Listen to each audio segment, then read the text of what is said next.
Merhaba, bonjour à tous et bienvenue à la classe de turc. Pour notre quatrième vidéo de la série 1 sujet des phrases, on va travailler sur des phrases qu'on rencontre quand on fait ses courses. Si vous êtes prêts, c'est parti.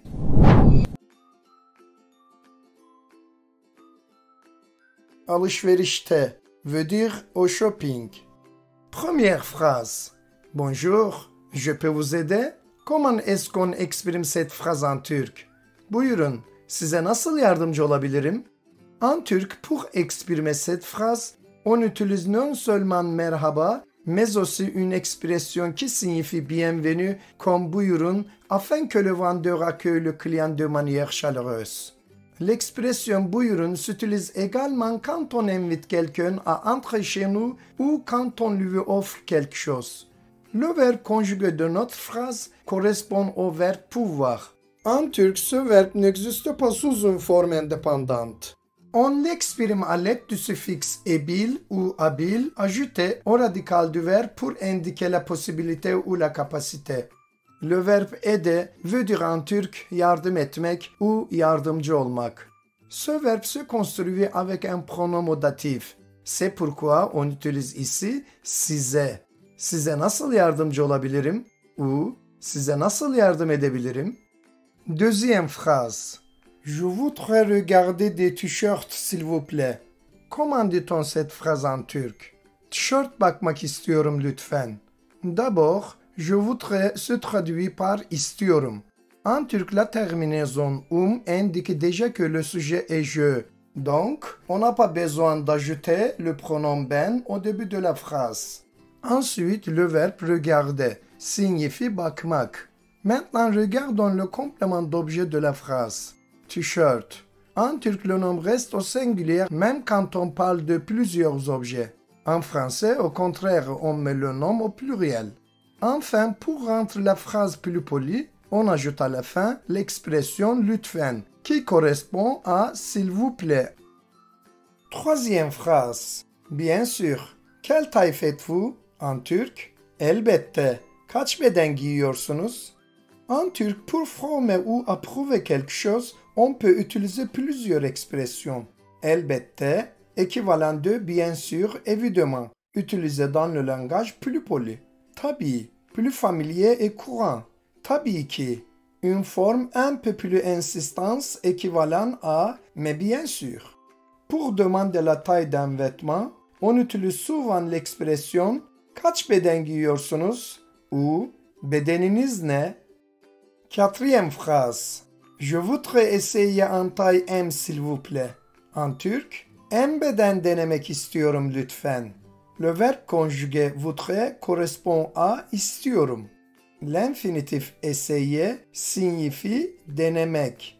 Et le complément en taille M se traduit par M beden. Cinquième phrase.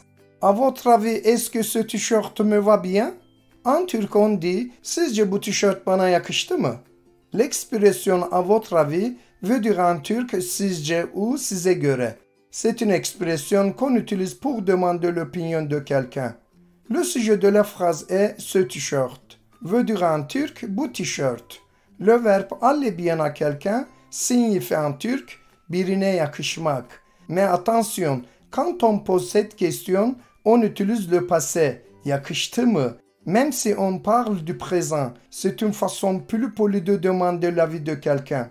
Le mot bana veut dire à moi. Il vient du pronom ben et du suffixe datif a, qui indique la direction ou la personne vers qui l'action est dirigée. Voici le pronom complément indirect. Bana, sana, ona, bize, size, onlara. Sixième phrase. Oui, il vous va très bien. En turc, evet, size çok yakıştı. Le mot oui en turc, evet.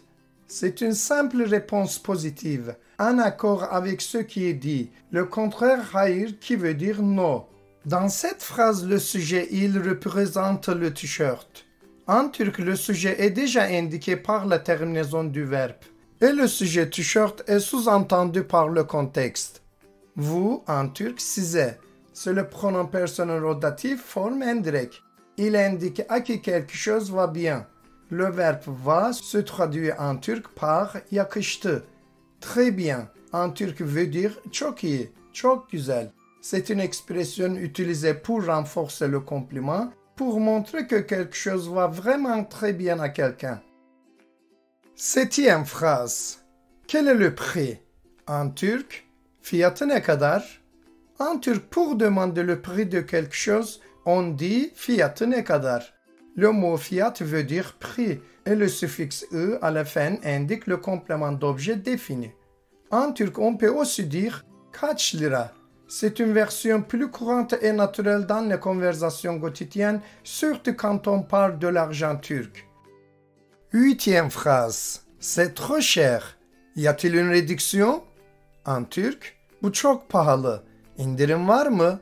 En turc, bu est un pronom démonstratif comme ce, ça, ceci. Il sert à montrer ou désigner quelque chose dont on parle. Dans la phrase bu çok pahalı, le mot bu est le sujet de la phrase. Il indique l'objet ou la chose qui est chère.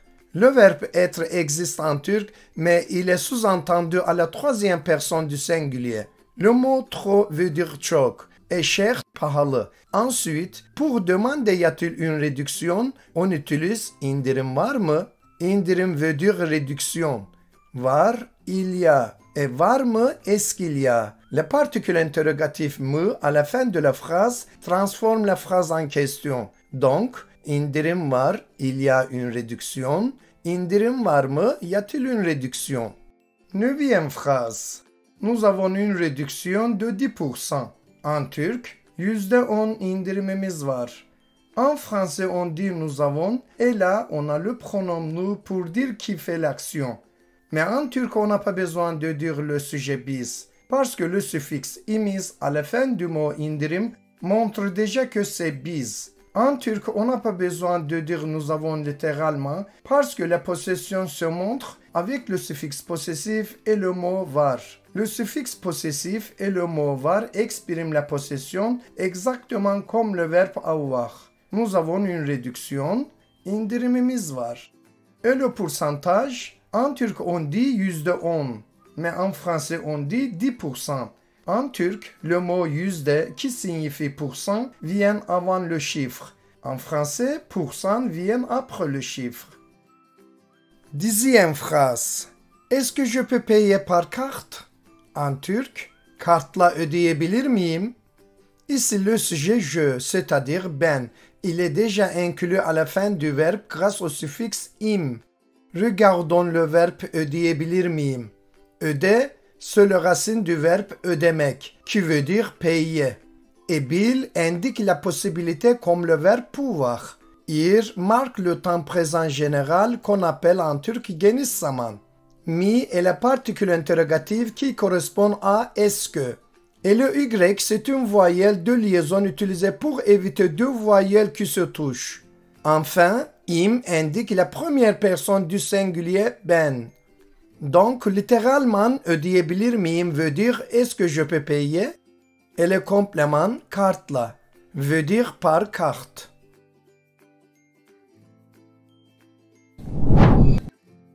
Voilà, on a appris et analysé ensemble les 10 phrases de cette vidéo. En attendant les 10 phrases de la prochaine, n'oubliez pas de bien les réviser.